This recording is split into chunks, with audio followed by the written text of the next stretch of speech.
একটি বিশেষ আমল আছে যেটি সম্পর্কে আল্লাহ তাআলা কোরআনে বারবার একাধিক স্থানে স্পষ্টভাবে এবং জোর দিয়ে বলেছেন, এটি অধিক পরিমাণে করো।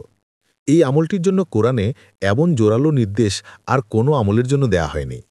তার প্রমাণ কোরআনে, বিশেষ করে সূরা আহজাবের ৩৫ নম্বর আয়াতে আল্লাহ তাআলা বলেন, নিশ্চয়ই মুসলিম পুরুষ ও মুসলিম নারী, মুমিন পুরুষ ও মুমিন নারী, অনুগত পুরুষ ও অনুগত নারী, সত্যবাদী পুরুষ ও সত্যবাদী নারী, ধৈর্যশীল পুরুষ ও ধৈর্যশীল নারী, বিনয়ী পুরুষ ও বিনয়ী নারী, সদাকা প্রদানকারী পুরুষ ও নারী, রোজাদার পুরুষ ও রোজাদার নারী, নিজেদের লজ্জাস্থান হেফাজতকারী পুরুষ ও নারী, আল্লাহকে অধিক স্মরণকারী পুরুষ ও নারী, আল্লাহ তাদের জন্য প্রস্তুত রেখেছেন ক্ষমা ও মহাপুরস্কার।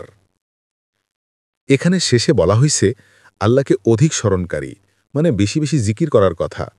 এখানে আল্লাহ তাআলা অন্য কোনোটিতে বলে নাই বেশি বেশি রোজা রাখো, বেশি বেশি সদাকা দাও। শুধু জিকিরের বেলায় বলা হয়েছে বেশি বেশি করো। এছাড়াও কোরআনের অসংখ্য জায়গায় জিকিরের গুরুত্ব ও নির্দেশনা দেওয়া হয়েছে। জিকির এমন এক আমল যা সর্বোচ্চ পরিমাণে করতে হবে, এবং আল্লাহ তাআলা সে আমলটিকে আমাদের জন্য সবচেয়ে সহজ করে দিয়েছেন।